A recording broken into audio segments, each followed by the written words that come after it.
और बिज अड्डा में आज अगर हम बाजार की बात करेंगे तो बाजार का हाल बहुत अच्छा नहीं दिख रहा है, डरावना दिख रहा है। बल्कि अच्छे की तो छोड़ दीजिए, लगातार दूसरे दिन की गिरावट है।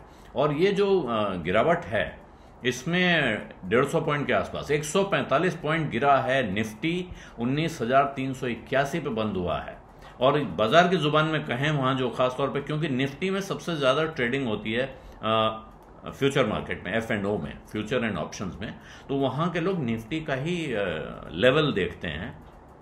और वहाँ कहा जा रहा है कि निफ्टी 19,400 से नीचे जाकर बंद हुआ है। तो एक लेवल बना 19,400 का, अब उसके नीचे बंद हुआ है। तो ये चिंता की बात, खास तौर पे जो टेक्निकल चार्टिस्ट हैं वो इस तरह के लेवल्स को बहुत चिंता के साथ देखते हैं।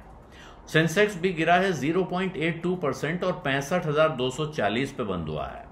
बाजार में माहौल बिगड़ा हुआ लग रहा है। कारण आपको पता ही है, अमेरिका से फिच वाली खबर आई है और उसकी वजह से दुनिया भर में मॉनेटरी टाइटनिंग की बातें फिर से होने लगी हैं, तो चिंता उससे खड़ी हो रही है। हालांकि अभी वॉरेन बफेट साहब ने कहा है, उनका इंटरव्यू कुछ देर पहले आया है, कि वो खास चिंता की बात नहीं है। हालांकि जो फिच ने चिंताएं जताई हैं वो वैलिड हैं, उनके कंसर्न्स वैलिड हैं, लेकिन वो इसको लेके वो खास चिंतित नहीं है अमेरिकी बाजार के बारे में। तो ये वॉरेन बफे दुनिया के सबसे बड़े लॉन्ग टर्म इन्वेस्टर माने जाते हैं, उनका कहना है कि उनको कोई खास फिक्र नहीं है। तो अगर आप वॉरेन बफे स्कूल के विद्यार्थी हैं, यानी उनकी इन्वेस्टमेंट थ्योरी को मानते हैं, तो शायद आपके लिए भारत में भी कोई खास चिंता की बात नहीं है। लेकिन बाजार में बहुत सारे लोग चिंतित हैं और वो इस वक्त दुनिया भर की परिस्थितियों पर, माहौल पे नज़र रखे हुए हैं कि कहाँ क्या ऐसा हो रहा है जिसका असर भारत पे पड़ सकता है, भारत के शेयर बाजार पे पड़ सकता है, या हमारे पोर्टफोलियो पे पड़ सकता है, हमारे शेयरों पे पड़ सकता है जिनमें हमने पैसा लगा रखा है। और इन्हीं चिंताओं के चक्कर में बैंक निफ्टी लगभग 1% नीचे गिर के 1.07% नीचे गिर के बंद हुआ है 44,513 पर। Nifty private bank, Nifty realty और निफ्टी फाइनेंशियल सर्विसेज, ये यानी रियल स्टेट, फाइनेंशियल सर्विसेज और प्राइवेट बैंक्स, ये तीनों टॉप लूजर्स कैटेगरी हैं। इन सब में सबसे ज़्यादा बिकवाली हुई है। दूसरी तरफ निफ्टी फार्मा में और निफ्टी मीडिया इंडेक्स में बढ़त दिखी है 0.9% फार्मा में और 1.04% मीडिया में। मीडिया में क्यों बढ़त हो रही है, समझिए कि अब चुनाव आने वाले हैं, तो चुनाव के पहले मीडिया को काफ़ी धंधा मिलता है, कारोबार प्राइवेट जो पॉलिटिकल पार्टीज हैं उनसे भी और सरकारों से भी। और आप देख रहे होंगे इस वक्त, आप मीडिया कंपनियों में ज़्यादातर कोई भी चैनल उठा के देख लीजिए, आपको उसमें किसी न किसी सरकार का बड़ा बड़ा विज्ञापन चलता दिखता है। कई मिनटों का, आमतौर पर 10-10 सेकंड के विज्ञापन हुआ करते थे, 1 से 1.5, 2, 2.5 मिनट तक के ब्रेक होते थे। अब 10-10 मिनट के विज्ञापन के स्लॉट चल रहे हैं और लिखा रहता है ऊपर ये स्पॉन्सर्ड फीचर या इस तरह का कोई भी एक नोट लगा होता है, लेकिन मिल रहा है तो पैसा काफ़ी आ रहा है। तो मीडिया कंपनियों के लिए अब एक तरह से कह सकते हैं उनका फेस्टिव सीजन आ रहा है चुनाव नज़दीक आने के साथ।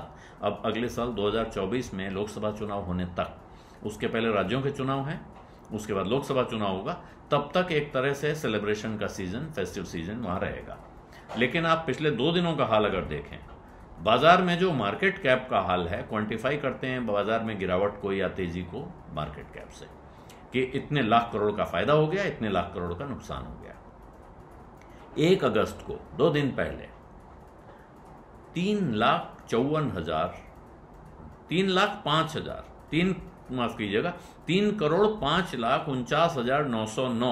करोड़ रुपए मार्केट का वैल्यूएशन था। भारत के बाजार के सभी शेयरों की कुल कीमत बाजार में इतनी थी।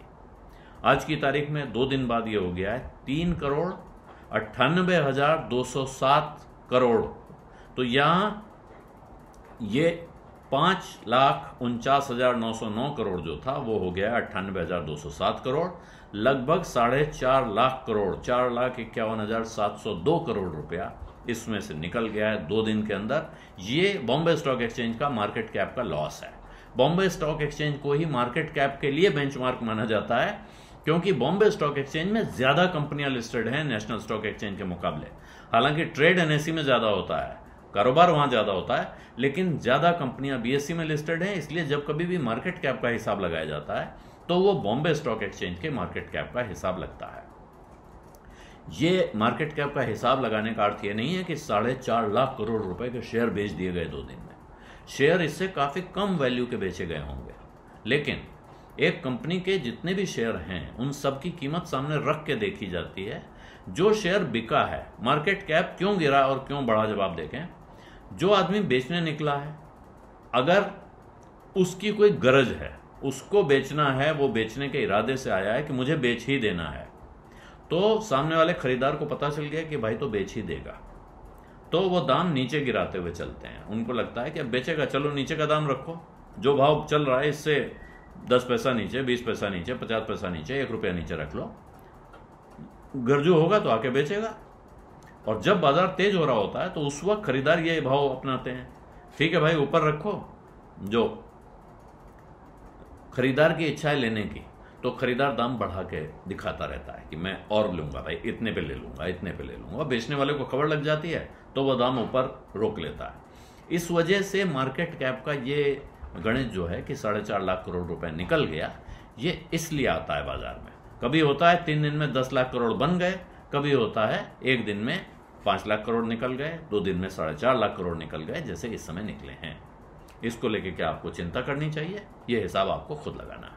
बिजअड्डा में आज इतना ही, इजाजत दीजिए, धन्यवाद, नमस्कार। बिस्तक आपके लिए लाया है प्रीमियम मेंबरशिप प्रोग्राम, जहां आपको मिलेंगे कई सारे फायदे, जिनमें मार्केट न्यूज़लेटर, लाइव चैट पर आपके सवालों के सबसे पहले जवाब, मार्केट आउटलुक, वीकेंड पर मार्केट स्कैन, एंकर्स के साथ चैट और भी बहुत कुछ। इस प्रीमियम सब्सक्रिप्शन में 3 तरह के प्लान्स हैं, सिल्वर, गोल्ड और प्लैटिनम, जिनकी शुरुआत मात्र 159 रुपए महीने से होती है। इससे जुड़ना भी बेहद आसान है। बिस्तक के YouTube चैनल पर जाएं, ज्वाइन बटन पर क्लिक करें और अपना प्लान सिलेक्ट करें। बस बन गए आप हमारे प्रीमियम मेंबर।